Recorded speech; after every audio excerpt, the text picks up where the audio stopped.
requires 40. Yes!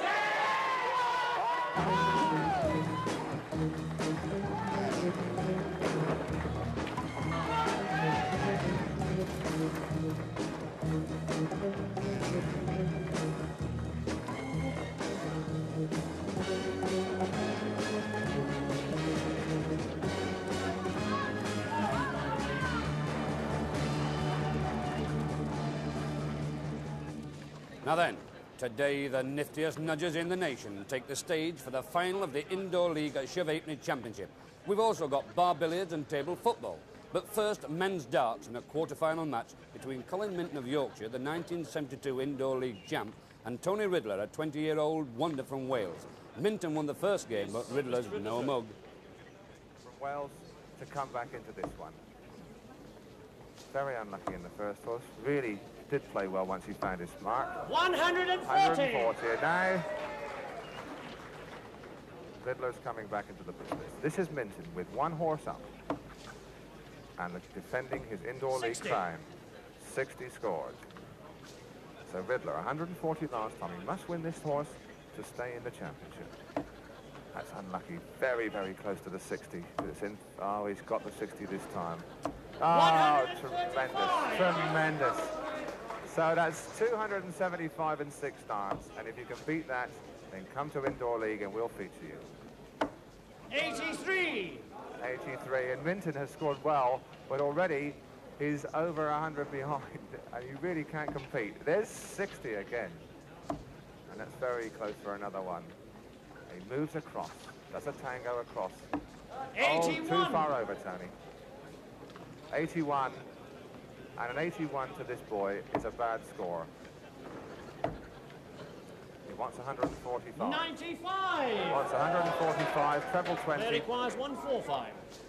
Treble 15, double 16 is his shot. There's 120. Oh, the flight's come out. What's he got? Can't see it. 130 score. 130 score. He went for 25 and got a ball there, I'm sure. It's tremendous stuff. He's had 12 darts and he's down to 15. 40. So unlucky. He went for Player the requires 25 with his 15. last start and got 50. He wants 15. Now, which way? What a terrific horse this has been for this boy. 7, he wants 2 4s. And Luxor. Right next door.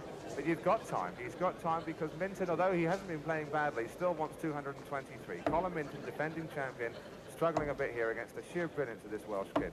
60. 15 the player. 15 the player. So he now needs a 7 again, I think he'll go for. He's got it now, 2 4s again. 2 2s. Down there at 4 o'clock. 11 score. It. And so Minton at 163 comes back into the reckoning. Remember, he's one leg up. That's 60. 103. 83. 100! Well, why did he stay there? He really ought to have come downstairs, 4. but he's the man that's playing. Double 2 for Riddler, and he must get them this time. One would think he must get them this time, and he's got one more go. 2 score. 2 score. He wants Player 2 requires 1. 63.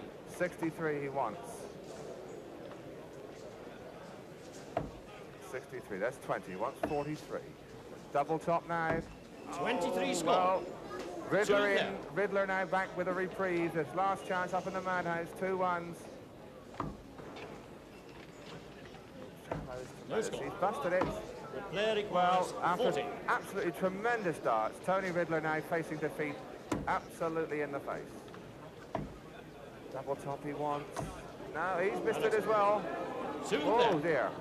dear. Game on, please. So Riddler back again. Double 1 he wants. Settles down. Just too high. Yes! Poor finishing by both players, but Riddler manages to make it 1 apiece. Now for the decider, with Riddler about to throw. And notice his smooth action as the dart leaves his hand. He resembles the statue of Eros. Really got the big scores in that last leg, didn't he? Starts with a 5. 65. Downstairs. 122. And just like Cupid, his arrows find their mark. Sensational stuff. Minton now must go some. Minton's got 21. 28. Colin Minton, the reigning champion now, really has a battle on his hand. This young man can really play a bit. That's 20. 5. Doesn't like it. 45. Colin Minton has won an awful lot of trophies, and that's how he does it, with 60s like that. Apart from indoor league, 100. the John Smith Individual Championship, the Bass Charrington Individual Championship, lots of trophies. But this young man also is a great dart player. Tony Ridler from Wells, from Newport. 45. 45. So now Minton has a chance to snatch the lead. Remember, you subtract their totals, they must finish on a double. 45. And Colin seems to get a little bit restless and a little bit angry with himself on the last dart. He seems to just throw it away. Or maybe I'm mistaken. This young man has tremendous style. He came down with devastating effect there. Oh, 86 dear. scored. They really are brave players. He came down, got his 57 and went for the treble 17 as well. That takes courage. 55. 55 for Minton. So Ridler now stretched into quite a nice lead. He's got 70 up and these. And that makes it a lot more because that's 60. And that's right next door in the treble 5. 94. 94. Minton, defending champion, his crown a little tarnished at the moment. He needs to come back with a big score. 60. 60, well, it's steady enough, but he could have done with a few more. 109. 109 going, and he can get a shot out here. Is that a 60? I can't see. That looks like, what is it? I can't see.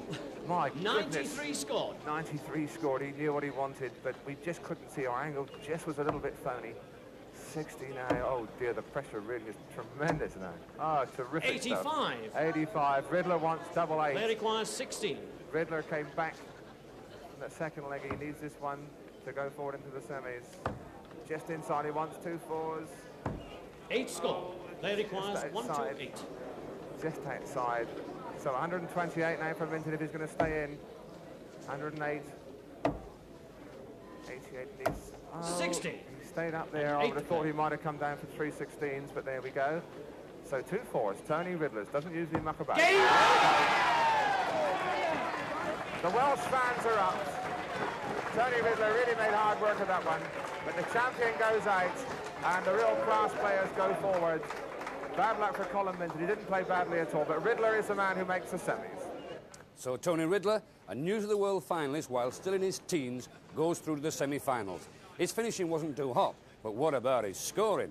Now bar billiards, the game with the numbered holes guarded by wooden mushrooms, with a semi-final coming up right soon, and this is the standard you can expect. 900, Chris Sanders, Peter Wells, 1,300.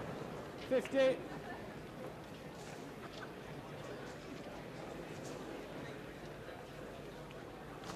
Going for 100 beautifully, picking up a 20 on the way. 170.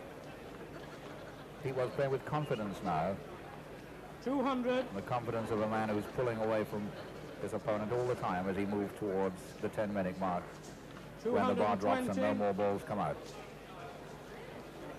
Pete Wells, 46-year-old printing machine operator from Oxford. 270. I don't say that he's stamping his personality on this game. 350. Playing with much more... That was Peter Wells, notching up a 350 break. He's now up against Cliff Dayton of Lancashire in the semi-finals. Remember, when each player's on the table, he has 45 seconds to score as many as he can, but knock down any of those mushrooms and the break's lost. Pocket the red ball and that counts double. Dayton's about to shoot and he's trailing by 130. Stride yet. 50. Great clutch of balls at the top of the table in the low-scoring holes. 45 seconds maximum break. No score. Bad shot there. He wipes out his break by knocking down the white skittle. So Pete Wells is back on the table, going for the 100 hole, makes it. 130. Pete Wells of Oxford. It 130 the end of the scored. break, just the one scoring total, 130, and we're still waiting in this 10-minute game for one of these players to really find his form. 160. Fill his 45 seconds with scoring. 30. Now it's Cliff Dayton, Goosner, Preston. Plays 3 times a week, says this is his only hobby, bar billiards. 90. His wife watches him play a couple of times a week. She says she'd rather he played bar billiards rather than propped up the bar. Nice compromise. Oh, he's No bad score. shot. He wipes out his score. He missed Peter with Wells, the cue ball. 420. Cliff Dighton, 160. 30. Pete Wells.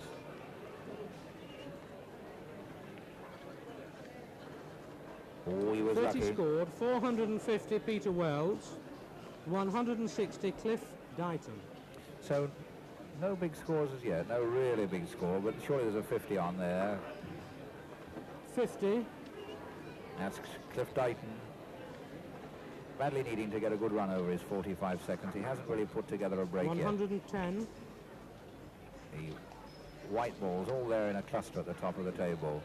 Dighton getting really low down, his eye line quite low down on the table. Wells, you'll notice, stands 110 very upright, a break. very upright stance at the table, 270 Peter Cliff Wells. Dighton. Peter Wells, 450. Quite a gentle action. 20. There's that stance. Pretty upright stance compared with some of the others. 60.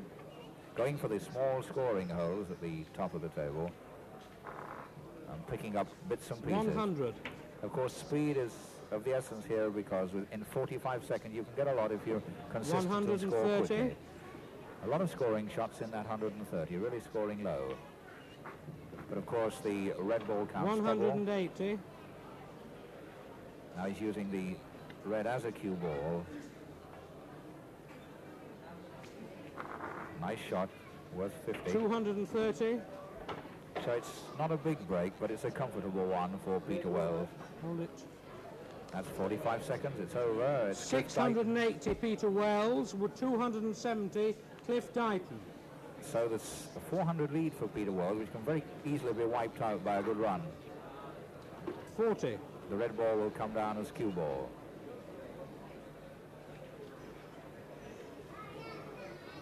Cliff Dighton using a few seconds as he ruminates over his shot. 60.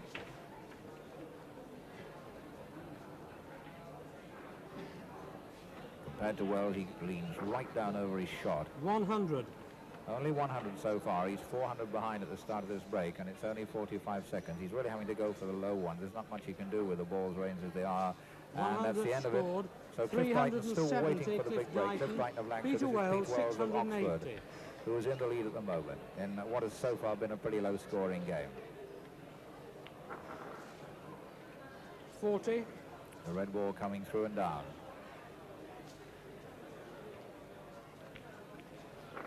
Peter Wells picking them up steadily 110. and consistently.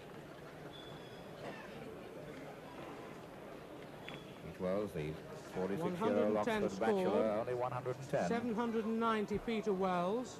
370 Cliff Dighton.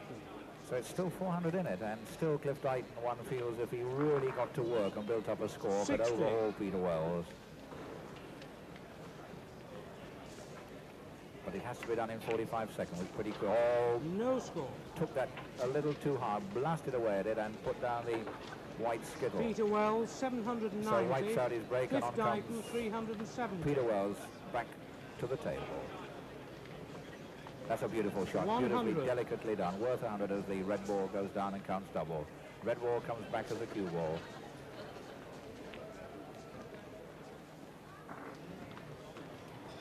And it dropped in 200. the 50. The red ball dropped in the 50.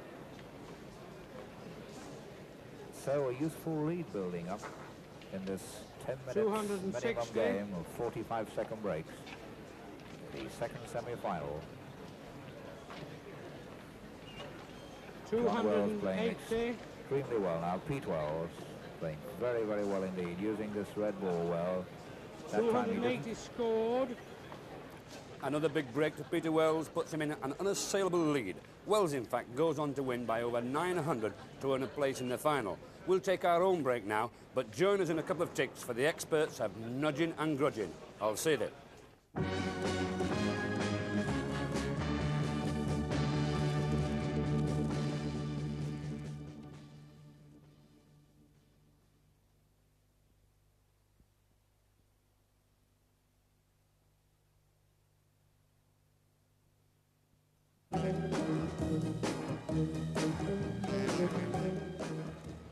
Hey up. Now we're coming up to the climax of Shove 8 Me, the game which Henry VIII used to play when he wasn't wife swapping. It survived in only certain parts of the country, but nowhere is it more popular than Durham. Not surprisingly, it looks as though we'll have two Durham nudges in the final. One of them's Alan Brown, the reigning Indoor League champ, who's playing his semi-final match against Tony Wheaton of Bournemouth. Now playing nice and easy, steady shots. One start. Brown not risking to get any in with floaters. He's playing coin off coin, using lies. And getting one there, moving his way slowly up the board. Start. No score. And no score there. So Tony Wheaton comes back on the board. Okay. Tony, a player in the Lymington League at Bournemouth, where he's met with quite a bit of success.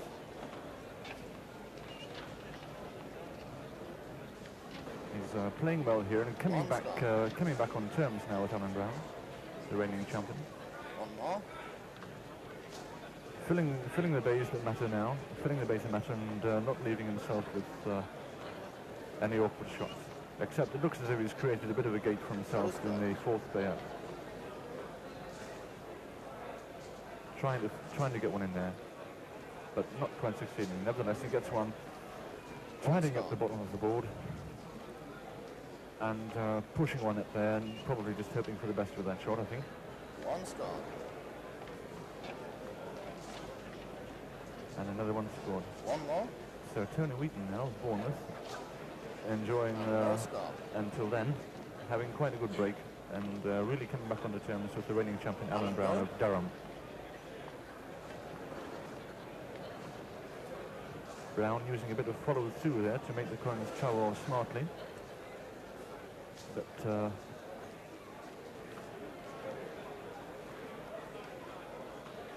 two scored.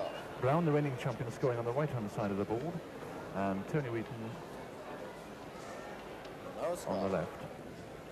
This is the first semi-final, and the game already developing into quite an interesting affair, with the relative newcomer Tony Wheaton now on the board, pressing the champion Alan Brown, and certainly not giving Brown any room.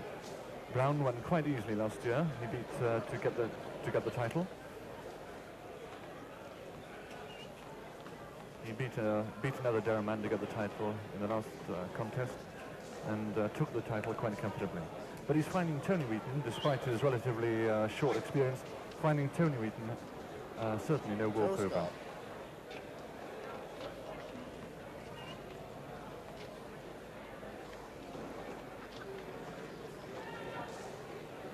So Alan Brown scoring on the right, leaving himself with a very tidy board.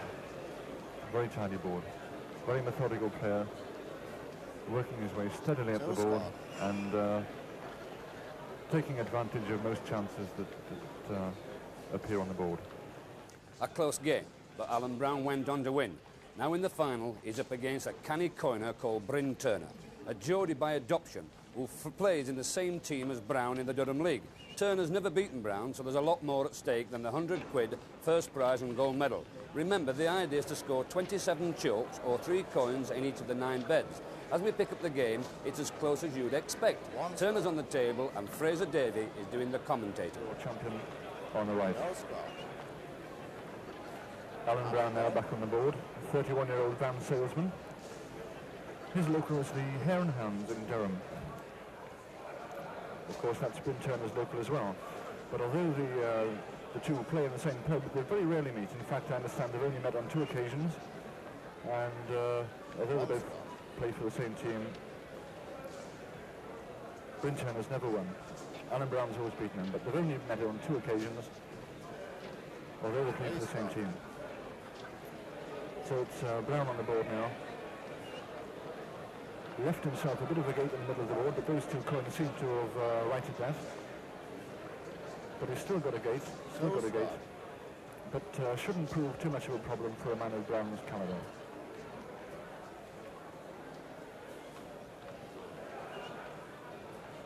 I think that because these 2 players have very similar style, very similar class of player, you'll probably find that the game finishes in a quick rush It'll finish very suddenly. It'll come up Linden. even before you notice it.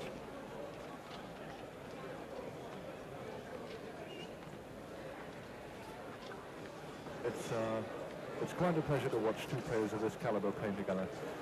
Turner there playing at an angled shot to try and get past that the middle coin, of course, that he wants. But they're just trying to coax the coin that there's two good ones there for Ben Turner.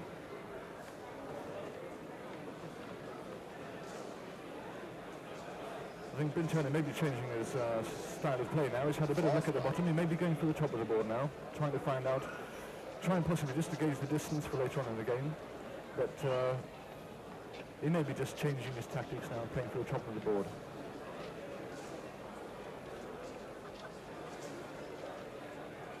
I think that Turner may be gambling on filling up the top bays and working his way down. Certainly that looks one on the top bay. This seems to be his pattern of play now. He's building up the top of the board, and he'll probably be building up the coins to the top to work his way down, hitting the top coins and filling the lower bays. Allen's go. Whereas Ben Turner is really gambling on his skill in the top bays now, and his skill obviously has paid off. But Brown on the board now, marking off on the right, was playing a slow, methodical game, and it just goes to show that he's picked up very quickly, and that points can mount up without you even noticing. Very tidy board now, but Turner in a promising position. One Scott. The game now is developing to a real battle of wits now. With Ben Turner building into the top and working down, and the current reigning champion, Alan Brown, going up from the bottom, leaving the top two bays empty, leaving them to last. Ben Turner now is trying to fill in the empty gaps. He's got... But he's got one there, filled one empty gap up. I think he'll be playing for the middle of the board now. Two Scott. Brown there looking a bit worried.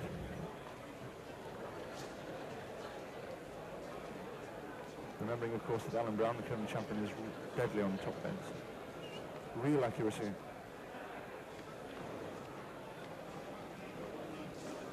Tremendous needle match here between these two players. Both friends, of course, both players of the same team, the same pub. But I'm sure that Ben Turner is looking for his first ever win over Alan Brown, and to carry off £100 into the bargain.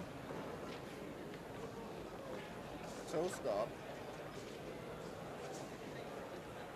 Certainly the cards look stacked in Ben Turner's favour at the moment, but he'll have to be... He pulled a coin back there, put a bit of spin on it and brought that bottom coin, brought it back, but he's got... He could have given one away there. You'll have to watch that because he could give one away to Alan Brown. But it looks tight. Yes. That's it. One in the top. One Scott. An incredibly lucky shot there, but Ben Turner's tactics seem to be playing off. And that looks it. Could that be it? Gary Cleaver having a close look. No, but only one. That's it. Absolutely fantastic. For the second time running, Ben Turner carries off the game to become the current indoor league champion. His first ever win over Alan Brown, the reigning champion. He finishes it in a dazzling three-point finish. Ladies and gentlemen, the winner of the Shove-Halfpenny Indoor League Championship, Bryn Turner from Durham Nudging Mafia.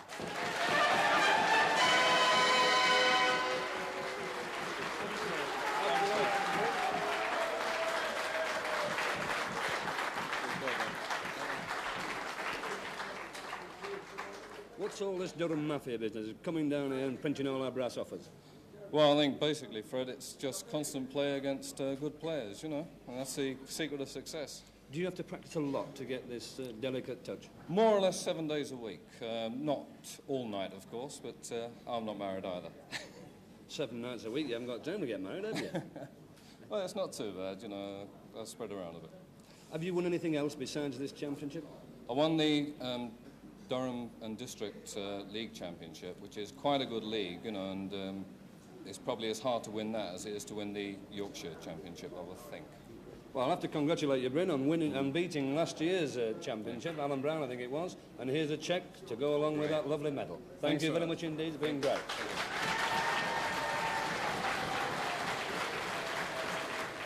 So Alan Brown loses his crown to teammate Bryn Turner. Bryn discovered Chev when he was at Durham University. He got his degree and went back to teach in the city. Obviously a good move. Now we've got to move. Next time, the final of the table football. Already through are John Kropak and Frank Boket of Doncaster, the reigning champs. They beat Cretan Ambos and Hamir Marafi in the semi-finals with football like this. Kropak and Boket are on the right. Al Sidi.